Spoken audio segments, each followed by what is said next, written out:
Welcome to 69 TV. నా పేరు నవీన్. ముందుగా బులెటిన్లోని హెడ్లైన్స్ చూద్దాం.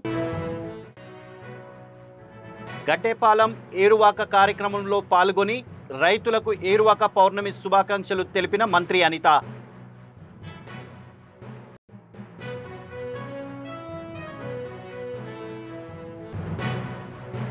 హైదరాబాద్లో అమృత సంకల్ప క్లినిక్ను మాజీ మంత్రి BRS party working president KTR ప్రారంభించారు.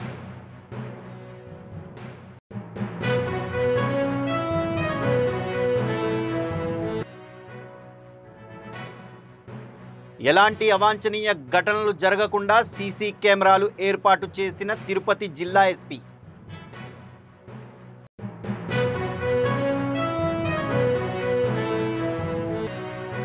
నిపుణుల సదస్సులో పాల్గొని 2047 నాటికి వికసిత భారత్ లక్ష్యంగా కేంద్రంలోని నరేంద్ర మోడీ నాయకత్వం అన్న మంత్రి భూపతిరాజు శ్రీనివాస్ వర్మ. ఇక డీటెయిల్స్లోకి వెళ్తే పాయకరావుపేట నియోజకవర్గంలో హోంమంత్రి వంగలపూడి అనిత పర్యటించారు. ఎస్ రాయవరం మండలం గడ్డెంపాలెం గ్రామంలో ఏరువాక కార్యక్రమంలో భాగంగా భూమి పూజ చేసి కాడెడ్లతో నాగలి పట్టుకొని పొలం దున్నారు. తర్వాత రైతులకు వ్యవసాయ యాంత్రీకరణలో భాగంగా రాయితీపై డ్రోన్ విత్తనాలు పంపిణీ చేశారు. హోంమంత్రి మాట్లాడుతూ రైతులకు ఏరువాక పౌర్ణమి శుభాకాంక్షలు. రైతు దేశానికి వెన్నుముక. రైతుకు ఎన్డీఏ ప్రభుత్వం అధిక ప్రాధాన్యత ఇస్తుంది. టెక్నాలజీకి అనుగుణంగా ఆధునీకరణ పరికరాలు కూడా రైతులకు అందజేస్తున్నాము. నేడు డ్రోన్ ఉపయోగించి రైతులు వ్యవసాయం చేస్తున్నారు. 80% రాయితీపై రైతులకు డ్రోన్లు ఇస్తున్నాం. పాడి పంటల్లో రాష్ట్రం సుభిక్షంగా ఉండాలని కోరుతున్నానని అన్నారు.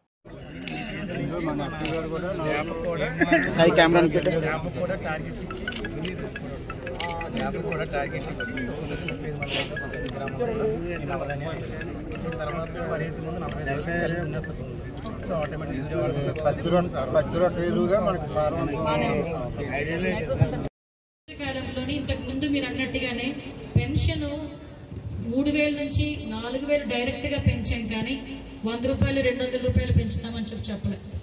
చాలా మంది ఇప్పుడు చదువుకున్న పిల్లలకి అమ్మకు 100 డబ్బులు పడాలి. నాకు తెలిసి ఈ రోజు రేపట్లోనే మీ అకౌంట్లో డబ్బులు పడిపోతాయి. ఎంతమంది పిల్లలు ఉంటే అంతమంది డబ్బులు కూడా మీ అకౌంట్లో పడిపోతాయి. ఈ రోజు రేపట్లోనే పడతాయి. గౌరవ్ లోకేష్ గారు ప్రత్యేకంగా చదువుకున్న పిల్లలు ఎంతమంది ఉంటే అంతమందికి ప్రైవేట్ స్కూల్లో చదివించినా గవర్నమెంట్ స్కూల్లో చదివించినా కూడా డబ్బులు ఇస్తానన్నారు. ఆగస్టు నెల అయ్యేసరికి మనకి మీకు అప్పుడు మాట ఇచ్చాం, బస్సుల్లో ఫ్రీ బస్సు అని చెప్పి బస్సుల్లో కూడా ఛార్జీలు లేకుండానే ఆడవాళ్ళు వెళ్ళి తిరిగి రావచ్చు. సో ఇవన్నీ కూడా ఒకటి చేస్తున్నాం. మొన్నే క్యాబినెట్లో కూడా మీరందరూ దేని గురించి అయితే ఎదురు చూస్తున్నారో, మీకు ఈ రోడ్లు డ్రైన్లు ఇవి కాదు, మీ అందరికీ కావాల్సింది మీకు ఒక ఇల్లు కావాలి, అంతే కదా. మీకు ఒక ఇంటి జాగా కావాలి, ఒక ఇల్లు కావాలి. ఆ ఇంటి జాగాకి కూడా ఇలాంటి మన పల్లె ప్రాంతాల్లో ఉన్న వాళ్ళకి 3 సెంట్లు ఇవ్వటానికి, టౌన్లో ఉన్న వాళ్ళకి 2 సెంట్లు ఇవ్వటానికి క్యాబినెట్ అప్రూవల్ అయింది. క్యాబినెట్ అప్రూవల్ అంటే అది శాసనం చేసినట్టే. దానికి ఇప్పుడు డిపార్ట్మెంట్ వాళ్ళందరూ కూడా ల్యాండ్ ఎక్కడ ఇవ్వాలి, ఎలా ఇవ్వాలన్న దాని మీద ఆల్రెడీ సర్వే జరుగుతుంది. కొంతమందికి 1 రూపాయి పడి డబ్బులు పడలేదు, చాలా మందికి. వాళ్ళందరికీ కూడా మళ్ళీ ఇల్లు ఉన్నట్టుగా వస్తుందని కొంతమందికి వచ్చింది. అవి కూడా అన్నీ కూడా సర్వే చేస్తున్నాం. విషయం ఏంటంటే అప్పుల్లో ఉండిపోయిన ఆఖరికి జీతాలు ఇవ్వడానికి కూడా ఇబ్బందిగా ఉన్నా కూడా గౌరవ ముఖ్యమంత్రి గారు చంద్రబాబు నాయుడు గారు అంటే మీ అందరికీ కూడా అభిమానం. చంద్రబాబు నాయుడు గారు తెలివితేటలు మీ అందరికీ తెలుసు. ఆయన ఈ రోజు గురించి ఆలోచించరు, రేపటి గురించి ఎల్లుండి గురించి కూడా ఆలోచిస్తారు. అటువంటి వ్యక్తి కాబట్టి ఒక పక్క నుంచి జీతాలు ఇచ్చుకుంటున్నాం, ఒక పక్క నుంచి పరిశ్రమలు వస్తున్నాయి. ఈరోజు ఇంతకుముందు పాయకరావుపేట నియోజకవర్గంలో ఒక డెక్కన్ కంపెనీ, హెట్రో కంపెనీ తప్ప ఏది ఉండేది కాదు. కానీ ఈరోజు స్టీల్ ఫ్యాక్టరీ మన దగ్గరికి వస్తుంది, స్టీల్ ఫ్యాక్టరీ. దానివల్ల మీ దగ్గర చదువుకున్న పిల్లలందరికీ కూడా మంచి ఉద్యోగాలు వస్తాయి. మీరు ఏమనుకుంటారంటే అది ఎప్పుడు వచ్చేదో ఎప్పుడు. అలాగే 80% రాయితీతో మొత్తం 10 లక్షల ఖరీదున్న ఈ డ్రోన్ 80% రాయితీతో ఈనాడు వ్యవసాయ శాఖ ద్వారా పంపిణీ జరుగుతుంది.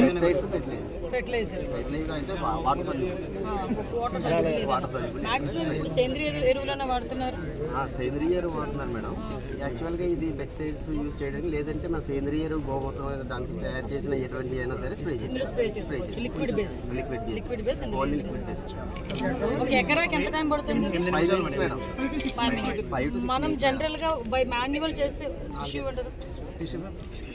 బై మాన్యువల్ చేస్తే ఎంత టైం పడుతుంది ఒక ఎకర్కి? ఒక ఎకరాకి 3 hours పడుతుంది.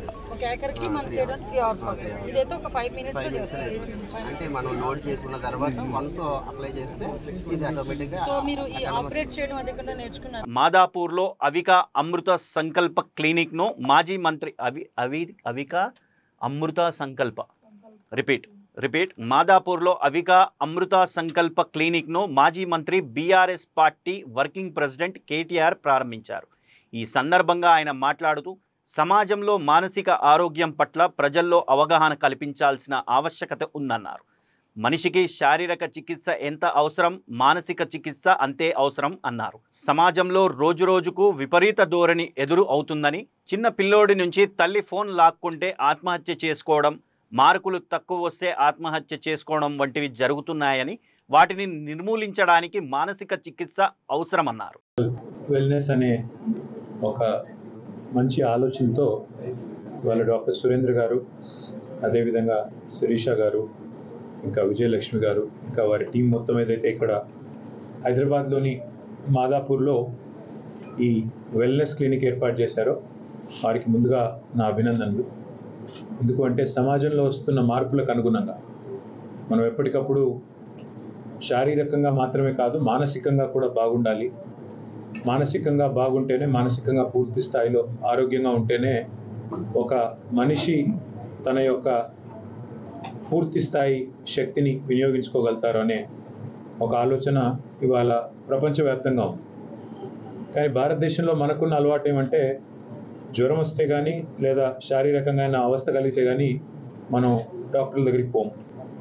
ఇక శారీరక అవస్థ బాగా ఇబ్బంది పెడితే చివరికి జబ్బు బాగా ముదిరిన తర్వాత మనకి డాక్టర్ల దగ్గర పోవడం అలవాటు.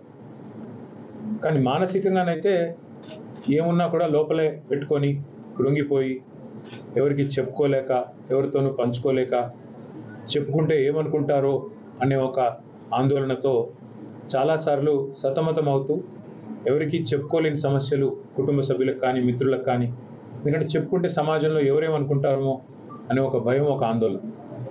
అట్లాంటి వాటన్నిటికీ ఇవాళ ఇట్లాంటి క్లినిక్స్ ద్వారా, అమృత సంకల్ప్ వెల్నెస్ క్లినిక్స్ లాంటి క్లినిక్స్ ద్వారా మనకు సమాధానం దొరుకుతుంది. ఎందుకంటే చాలా సందర్భాల్లో మనం మన ఫ్యామిలీ మెంబర్స్ కానీ ఫ్రెండ్స్ కూడా చెప్పుకోలేని విషయాలు మీరు ఒక క్లినికల్ సైకాలజిస్ట్ దగ్గరికి కానీ, అదేవిధంగా సైకాట్రిస్ట్ దగ్గరికి కానీ, అదే మాదిరిగా మరి ఇవాళ సాంకేతికతను కూడా ఇక్కడ జోడించి అవిక అనే ఒక ప్రోడక్ట్ కూడా తీసుకొచ్చి ఏదైతే ఒక ప్రయత్నం ఇక్కడ చేస్తున్నారో హృదయపూర్వకంగా మరి సురేంద్ర గారికి నా అభినందనలు. ఈ మధ్యకాలంలో మనం కూడా చూస్తూ ఉన్నాం, చిన్న చిన్న పిల్లలు తల్లి సెల్ ఫోన్ కొనివ్వలేదని, లేదా తండ్రి కోప్పడ్డారని, లేదా 10th క్లాస్లో నాకు మార్కులు సరిగా రాలేదని, చిన్న పిల్లల్లో కూడా ఒక రకమైన విపరీత ధోరణులు, ఒక రకమైన మరి అనూహ్యమైన నిర్ణయాలు, అది కూడా మరి తిరిగి మళ్ళీ వెనక్కి తీసుకోలేని నిర్ణయాలు ఏవైతే తీసుకొని ప్రాణాలు కోల్పోయే పరిస్థితిని చూస్తూ ఉన్నాము. తప్పకుండా సమాజంలో మరింత అవేర్నెస్ పెరగాల్సిన అవసరం ఉంది. సైకాలజీ విషయంలో, సైకాట్రీ విషయంలో, అదేవిధంగా మెంటల్ వెల్నెస్ విషయంలో. ఇందులో చాలామందికి కొన్ని అపోహలు ఉన్నాయి. మానసిక చికిత్స అంటే ఏదో పిచ్చి ముదిరితేనే చికిత్స, ఏదో పిచ్చి వాళ్ళు అయిపోయారు అని చెప్పి గతంలో చిన్నప్పుడు నేను స్కూల్లో ఉన్నప్పటి నుంచి వింటున్నా, ఇప్పుడు కూడా వింటున్నాం. అరే వీళ్ళు ఎర్రగడ్డకు తీసుకొని పోండ్రా అంటారు మానసిక చికిత్సాలయానికి. కానీ వాస్తవం ఏంటి అంటే మనకు భారతదేశంలో, అదేవిధంగా ఎదుగుతున్న అన్ని దేశాల్లో, పెరుగుతున్న అన్ని ఎకానమీస్లో కూడా ఇవాళ శారీరక సమస్యలు, బాడీకి ఎంతైతే సమస్యలు వస్తున్నాయో అంతకంటే ఎక్కువ సమస్యలు మానసికంగానే వస్తున్నాయి. దాన్ని అక్నాలెడ్జ్ చేయకుండా, దాన్ని గుర్తించకుండా, దాన్ని అక్నాలెడ్జ్ చేయకుండా ఒక సమస్య ఉంది అని దాన్ని ఏదో మనం పక్కకు దోసేసి ఏదో రోజు దైనందిన జీవితంలో మనం కొట్టుకొని పోతూ ఉంటే డెఫినెట్గా సమస్య ముదిరి రకరకాల ఇతర శారీరక సమస్యలు కూడా వస్తాయి. ఇవాళ భారతదేశాన్ని పీడిస్తున్న ముఖ్యమైన వ్యాధుల్లో మధుమేహం ఒకటి, డయాబెటీస్. డయాబెటీస్ కూడా రకరకాల కారణాలు ఉన్నప్పటికీ స్ట్రెస్ కూడా ఒక కారణం. ఆ స్ట్రెస్ మెంటల్ ప్రాబ్లమ్స్ వల్ల కావచ్చు, మెంటల్గా మనకుండే కొంతమంది ఎక్కువ ఆలోచిస్తారు, కొంతమంది అసలు సమస్య లేని కాడ సమస్యను సృష్టించుకునే వాళ్ళు కూడా కొంతమంది ఉంటారు. అంటే సృష్టించుకుంటున్నారని వాళ్ళకి తెలియదు.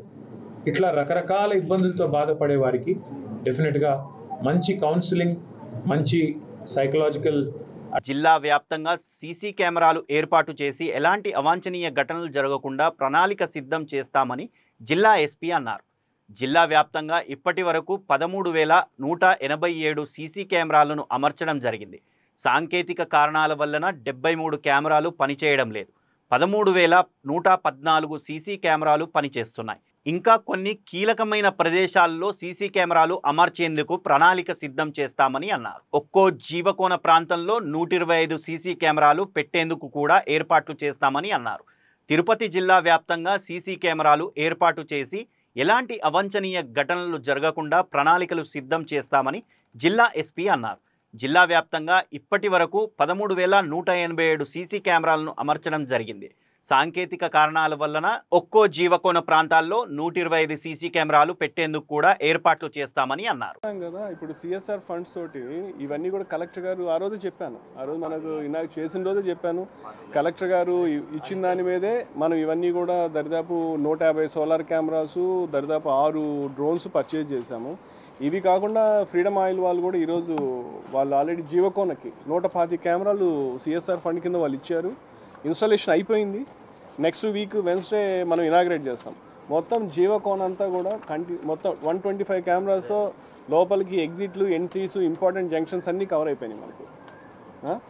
అట్లాగే కాకుండా మీకు తెలిసింది లాస్ట్ టైం కూడా చెప్పాను, సోలార్ కెమెరాస్తో కూడా మనకి ఎక్కడెక్కడ బ్లాక్ స్పాట్స్ ఉన్నాయి అన్ని ఏరియాస్ కూడా కవర్ చేసాం.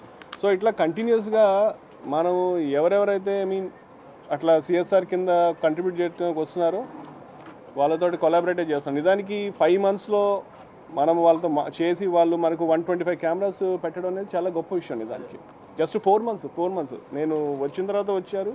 వితిన్ 4 monthsలో they have installed 125 cameras, which is a good thing. In fact collector గారు కూడా వచ్చిన తర్వాత ఎన్ని వచ్చాయి టోటల్గా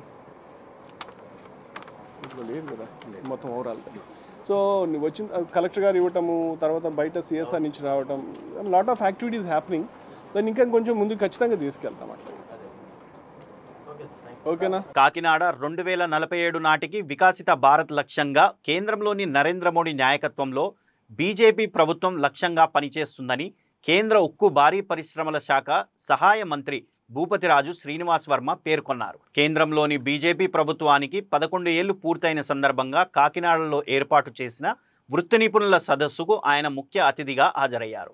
ఈ సదస్సుకు కాకినాడ జిల్లా బీజేపీ అధ్యక్షుడు బిక్కిన విశ్వేశ్వరరావు అధ్యక్షత వహించగా మంత్రి ముఖ్య అతిథిగా హాజరయ్యారు.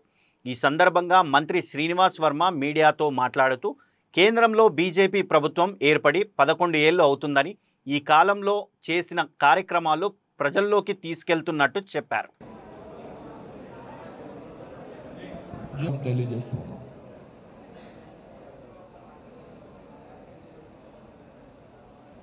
ఈ రోజున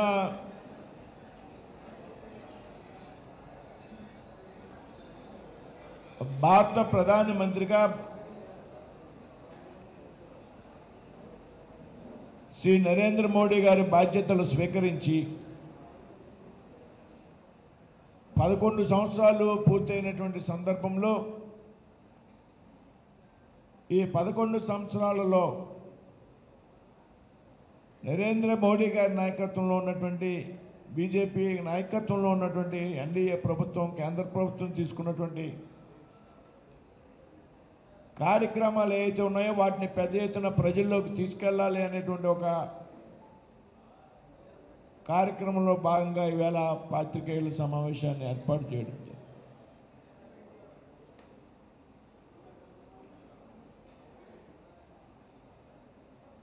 2014లో దాదాపు 30 సంవత్సరాల తర్వాత ఈ దేశంలో సంకీర్ణ రాజకీయాలకు స్వస్తి చెప్పి ఏకపక్షంగా పూర్తి మెజార్టీ సాధించినటువంటి సందర్భం 2014లో. అంతకుముందు 30 సంవత్సరాలు ఈ దేశంలో రాజకీయ అస్థిరత మనందరికీ కూడా తెలుసు. 30 సంవత్సరాల తర్వాత ఏ పార్టీ యొక్క సహకారం అవసరం లేకుండా పూర్తి మెజార్టీ సాధించి నరేంద్ర మోడీ గారి నాయకత్వంలో భారతీయ జనతా పార్టీ అధికారంలోకి వచ్చి ఎన్డీఏ యొక్క మిత్రుల యొక్క సహకారంతో ప్రభుత్వాన్ని ఏర్పాటు చేయడం జరిగింది. ఆ తర్వాత కాలంలో 2019లో మరింతగా మెజార్టీ పెరిగినటువంటి సందర్భాన్ని మనందరూ కూడా గమనించాలి.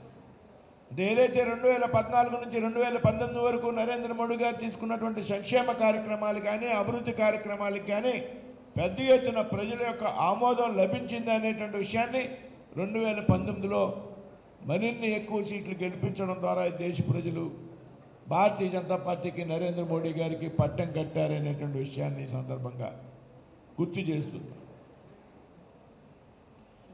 నరేంద్ర మోడీ గారి ప్రభుత్వం అధికారంలోకి వచ్చినప్పటి నుండి కూడా ఈ దేశంలో పెద్ద ఎత్తున పేదలకు సంక్షేమ పథకాలు అంత్యోదయ పథకాలను అమలు చేసినటువంటి ప్రభుత్వం నరేంద్ర మోడీ గారి ప్రభుత్వం అనేటువంటి విషయము మనందరికీ కూడా తెలుసు. 2014లో అధికారంలోకి వచ్చిన వెంటనే పెద్ద ఎత్తున జన్ధన్ ఖాతాలు ప్రారంభింపజేయడం జరిగింది. దాదాపు 55 కోట్ల జన్ధన్ యోజన ఖాతాలు ఈ దేశంలో ప్రారంభించబడ్డాయి. సామాన్య కింది తరగతి ప్రజలను బ్యాంకులకి చేరువ చేసినటువంటి వ్యక్తి నరేంద్ర మోడీ గారు అనేటువంటి విషయం మనంతా కూడా గ్రహించాం. ఆ విధంగా ప్రజలకు ఆరోగ్య భద్రత, బీమా భద్రత, ఆర్థిక భద్రత కల్పించినటువంటి ప్రభుత్వం భారతీయ జనతా పార్టీ నాయకత్వంలో ఉన్నటువంటి నరేంద్ర మోడీ గారి ప్రభుత్వం. బీమా భద్రత కోసం పెద్ద ఎత్తున బీమా పథకాలు, ప్రధానమంత్రి సురక్షా యోజన, ప్రధానమంత్రి జీవన బీమా యోజన అనేటువంటి పథకాలను ప్రవేశపెట్టడం జరిగింది. వికారాబాద్ జిల్లా తాండూరులో అరుదైన పసుపు రంగు కప్పలు కనువిందు చేస్తున్నాయి. సహజంగా మన ప్రాంతాల్లో ఈ పసుపు రంగు కప్పలు కనబడవు. ఎక్కువగా చల్లటి ప్రాంతాల్లో మాత్రమే ఈ కప్పలు కనబడతాయి. అయితే ప్రస్తుతం వర్షాకాలం మొదలవ్వడంతో కొన్ని ప్రాంతాల్లో వర్షాలు కురిసి కుంటల్లోకి నీళ్లు చేరుతున్నాయి. దీంతో ఎల్లో ఫ్రాగ్స్ దర్శనమిస్తున్నాయి. వీటిని చూసిన స్థానిక ప్రజలు ఎంతో ఆసక్తిగా ఫోటోలు తీస్తూ మురిసిపోతున్నారు. వర్షాకాలం మొదలైందంటే చాలు కాలువలు, చెరువులు, నీటి కుంటలు పొంగి పొర్లుతుంటాయి. ఈ తొలకరి జల్లులు పడినప్పుడు ఆయా ప్రాంతాలు మొత్తం చిత్తడిగా మారిపోతాయి. ఇలాంటి చల్లటి వాతావరణం ఏర్పడగానే చెరువులు, కుంట వద్ద పెద్ద సైజు బావురు కప్పలు కనువిందు చేస్తుంటాయి. తొలకరి జల్లులతో పాటు కనిపించే ఈ అరుదైన జీవులు మానవ మనుగడకు ప్రతీకాలుగా ఉంటాయి. వాటి రాకతో వర్షాలు వస్తాయని రైతులు నమ్ముతారు. అయితే వర్షాకాలం మొదలు కావడంతో తాజాగా ఇలాంటి కప్పలు తాండూరులో దర్శనమిచ్చాయి.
తిరుపతి నుండి వస్తున్న లారీని ఆంధ్ర ట్రాన్స్పోర్ట్ బస్సు ఢీకొట్టడంతో ముగ్గురు అక్కడికక్కడే మరణించారు. ఆసుపత్రిలో చికిత్స పొందుతూ మరో ముగ్గురు మరణించారు. 16 మంది ప్రయాణికులు గాయపడ్డారు. వారిలో 2 పరిస్థితి విషమంగా ఉంది. 55 ఏళ్ల వ్యక్తి, 18 ఏళ్ల మహిళ, 5 ఏళ్ల చిన్నారి మరణించారు. హోస్కోట్ తాలూకాలోని గొట్టిపూరా గేట్ సమీపంలో ఈ ఘటన జరిగింది. ఏపీ 03Z0190 రిజిస్ట్రేషన్ నెంబర్ కలిగిన ఆంధ్ర ట్రాన్స్పోర్ట్ బస్సు తిరుపతి నుండి బెంగళూరుకు వస్తుండగా ఈ ప్రమాదం జరిగింది. కోలార్ హోస్కోట్ జాతీయ రహదారిపై ఈ ప్రమాదం జరిగింది. ఎదురుగా వచ్చిన ప్రమాదంలో ఆంధ్ర ట్రాన్స్పోర్ట్ బస్సు పూర్తిగా నుజ్జునుజ్జు అయింది. బస్సు లారీని ఓవర్టేక్ చేయడానికి ప్రయత్నించినప్పుడు లారీ బస్సు వెనక నుండి ఢీకొట్టింది. ఢీకొన్న బస్సు ముందు భాగం మరియు ఒక వైపు పూర్తిగా దెబ్బతిన్నాయి. క్షతగాత్రులు హోస్కోట్లోని సిలికాన్ సిటీ ఆసుపత్రిలో చికిత్స పొందుతున్నారు.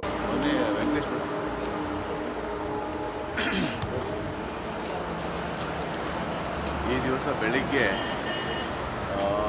ಒಂದು ಭೀಕರ ಅಪಘಾತ ಆಗಿದ್ದಿದೆ. ನಮ್ಮ ಹೊಸಕೋಟೆಯಿಂದ ಒಂದು 7 to 8 ಕಿಲೋಮೀಟರ್ಸ್ ಸ್ಟ್ರೆಚ್ಚಲ್ಲಿ ಆ ಒಂದು APSRTC ಬಸ್ಸು ಮತ್ತು ಒಂದು ವೆಸ್ಟ್ ಬೆಂಗಾಲ್ ರಿಜಿಸ್ಟರ್ಡ್ ಒಂದು ಟ್ರಕ್ಕು ಬರ್ತಾಯಿತ್ತು.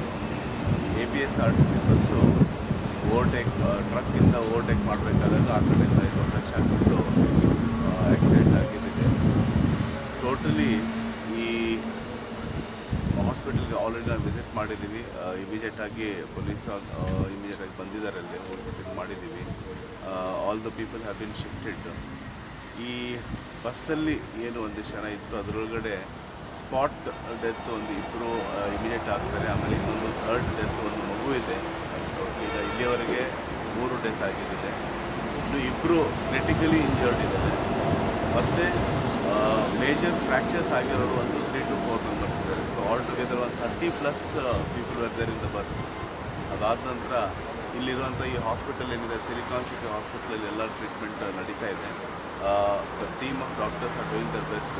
ಅದಾದ ನಂತರ ಫರ್ದರ್ ನೋಡ್ತೀವಿ ಏನೋ ಇದು ಆಗ್ತಾ ಇದೆ.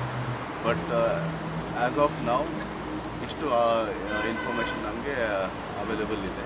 So total 3 deaths official confirmation is total 3 deaths. ಅದಾದ ನಂತರ 2 ಕ್ರಿಟಿಕಲ್ ಇಂಜರ್ಡ್ ಇದೆ. ಮತ್ತು ಮೇಜರ್ ಫ್ರ್ಯಾಕ್ಚರ್ಸ್ ಆಗಿರೋದು ಒಂದು 3 to 4 ಮೆಂಬರ್ಸ್ ಇದೆ. ಸರ್ ಏನೆಲ್ಲ ಆಗಿದೆ, ಎಷ್ಟು ಇಂಜರ್ಡ್ ಇದ್ದಾವೆ, ಡೆತ್ ಎಷ್ಟಾಗಿದೆ? ಸರ್ ಇದು APSRTC ಗಾಡಿ ಟುವರ್ಡ್ಸ್ ಬ್ಯಾಂಗ್ಳೂರ್ ಬರ್ತಾ ಇರೋದು. ಲಾರಿಗೆ ಕಂಪ್ಲೀಟು ಕ್ರ್ಯಾಶ್ ಆಗಿ ಅರ್ಧ ಬಸ್ಸು ಡ್ಯಾಮೇಜ್ ಆಗಿದೆ. ಸೊ ಇದರಲ್ಲಿ ನಮ್ಗೆ ಸಿಗ್ತಿರೋ ಮಾಹಿತಿ ಪ್ರಕಾರ ಆಲ್ಮೋಸ್ಟ್ ಒಂದು 5 ರಿಂದ 6 ಕ್ಯಾಶುಯಾಲಿಟಿ, ಅಂದರೆ ಒಂದು 4 ರಿಂದ 5 ಡೆತ್ ಆಗಿದೆ.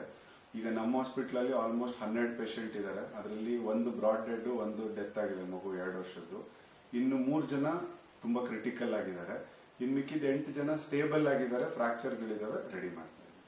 ಸರ್ ಈಗ ಈ ಒಂದು ಸಾವಿನ ಪ್ರಮಾಣ ಇನ್ನೂ ಹೆಚ್ಚಾಗುವ ಸಾಧ್ಯತೆಗಳು ಏನಾದರೂ ಇದೆಯಾ? ಹೇಗೆ ಸದ್ಯಕ್ಕೆ ಇನ್ನ ಗೊತ್ತಿಲ್ಲ ಸರ್. ಈಗ ನಮ್ಮ ವೆಂಟಿಲೇಟರ್ ಮೇಲೆ ಇರ್ತಕ್ಕಂಥ ಪೇಷಂಟು 2 ಕ್ರಿಟಿಕಲಿ ಉಳಿಯೋದು ಕಷ್ಟ ಅನ್ನೋ ಪರಿಸ್ಥಿತಿಲಿದೆ. ಇನ್ನೊಂದು ಕ್ರಿಟಿಕಲ್ ಇದೆ, ಬಟ್ ಉಳಿಸ್ಬೋದು ಅನ್ನೋ ಸಾಧ್ಯತೆಯಲ್ಲಿ ಇದೆ. ಸೊ ಒಟ್ಟು ಎಲ್ಲ ನಿಮ್ಮ ಹಾಸ್ಪಿಟಲಲ್ಲಿ ಎಷ್ಟು ಡೆತ್ ಆಗಿರ್ಬೋದು? ಟೋಟಲ್ ಇವಾಗ ಒಂದು 3 ಡೆತ್ ಆಗಿದೆ. ಬ್ರಾಡ್ ಡೆತ್ 3 ಇದೆ. ಸೊ ಅದರಲ್ಲಿ ಮೇಲ್ ಎಷ್ಟು, ಫಿಮೇಲ್ ಎಷ್ಟು? ಸೊ ಫೀಮೇಲು ಅಂದ್ರೆ ಮಗು ಇರೋವಂಥದ್ದು 2 ಮಗು ಇದ್ದಾರೆ. ಸೊ ಒಂದು ಮೇಲ್ ಇದ್ದಾರೆ. Okay sir. ಎಂಚೆಪ್ ಸರ್ ತಿರುಪತಿ ನಾವು ಚಿತ್ತೂರಿಂದ ಮೇ ಬಿ ಅರೌಂಡ್ 11 o'clock ನಾವು ಅಲ್ಲಿಂದ ಬಿಟ್ಟಿದ್ದೀವಿ. ಲೇಟಾಗಿ ಇವತ್ತು ಆ್ಯಕ್ಚುಲಿ 9:30 ಬರಬೇಕಾಗಿರೋ ಬಸ್ಸು 11 ಬಂದಿದೆ. ಇವತ್ತು ಲೇಟಾಗಿ ಬಂದಿದೆ ಬಸ್ಸು. ಇಲ್ಲಿ ಬರೋ ಅಷ್ಟೊತ್ತಿಗೆ ಒಂದು ಅಪ್ರಾಕ್ಸಿಮೇಟ್ 2 ಗಂಟೆ ಆಗಿರ್ಬೋದು. ಎಲ್ಲ ಮಲಗಿದ್ದೀವಿ. ಸೌಂಡ್ ಬಂದು ನೋಡೋ ಅಷ್ಟೊತ್ತಿಗೆ ಈ ಟಾಪೇ ಇಲ್ಲ ಬಸ್ಸು. ಏನಾಗಿದೆ ಅಂತ ನೋಡೋ ಅಷ್ಟೊತ್ತಿಗೆ ಎಲ್ಲರೂ ಕಲಿತಾ ಇದ್ದಾರೆ. ನೋಡ್ಕೊಂಡ್ರೆ ನಾವು 4ನೇ ಸೀಟಲ್ಲಿದ್ದೀವಿ. ನಾವು ಏನಾಗಿದೆ ಅಂತ ನಾವು ಮಿಸ್ಸಸ್ಸು ಕಾಲು ಅಷ್ಟೊತ್ತಿಗೆ ಡ್ಯಾಮೇಜ್ ಆಗಿಬಿಟ್ಟಿದೆ. ಮುಂದೆ ನೋಡಿದ್ರೆ ಎಲ್ಲರೂ ಬಿದ್ದಿದ್ದಾರೆ. ಎಲ್ಲರೂ ನಾವೇ ಎತ್ತು ಕೆಳಗಡೆ ಹಾಕಿದ್ದೀವಿ. ಅಷ್ಟೊತ್ತಿಗೆ ತುಂಬ ಒಂದು 15-20 ನಿಮಿಷ ಆಯಿತು.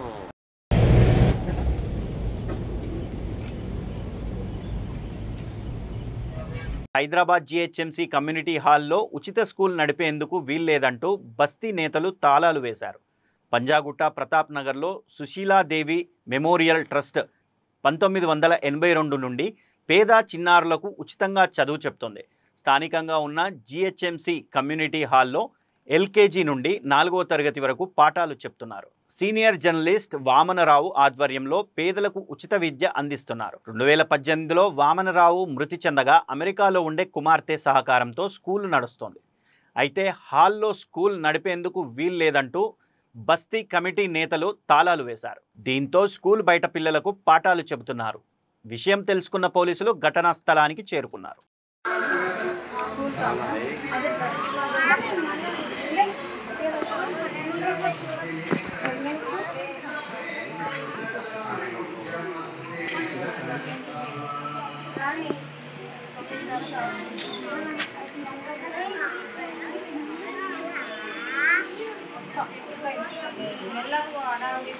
మెల్లగానే పోతామ్మా.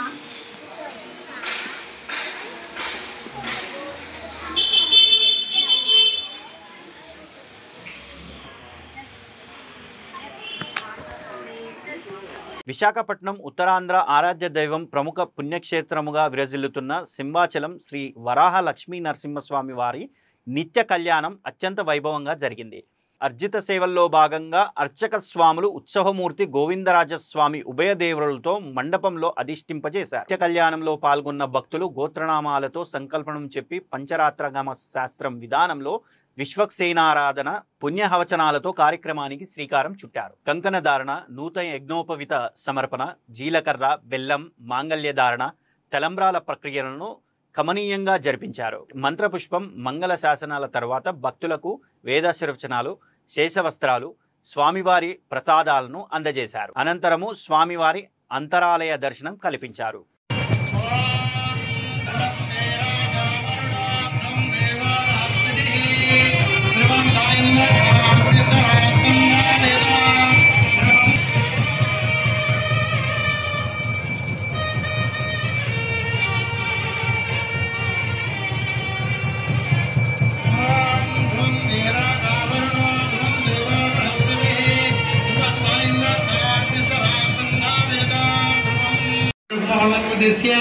श्री भुवनीनाथ वेद त्रिवराह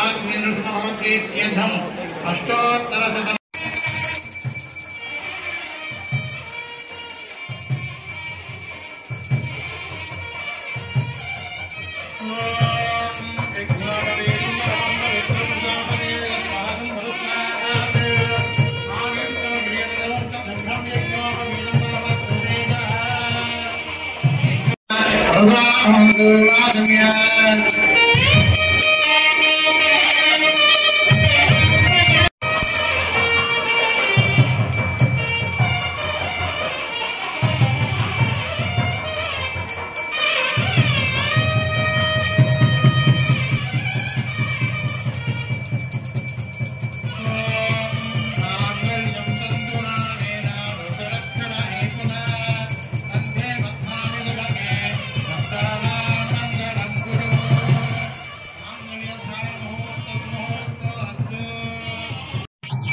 బులెటిన్ ముగించే ముందు హెడ్లైన్స్ మరొకసారి.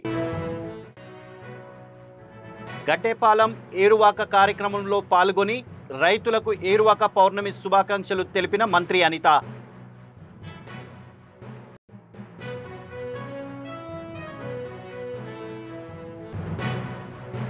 హైదరాబాద్లో అమృత సంకల్ప క్లినిక్ను మాజీ మంత్రి BRS party working president KTR ప్రారంభించారు.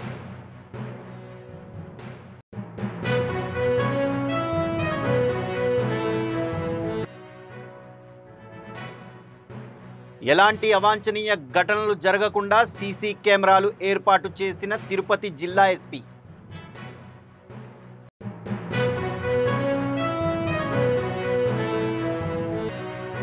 నిపుణుల సదస్సులో పాల్గొని 2047 నాటికి వికసిత భారత్ లక్ష్యంగా కేంద్రంలోని నరేంద్ర మోడీ నాయకత్వం అన్న మంత్రి భూపతి రాజు శ్రీనివాస్ వర్మ. ఇవి బులెటిన్ విశేషాలు. మరిన్ని అప్డేట్స్ కోసం చూస్తూనే ఉండండి 69 టీవీ.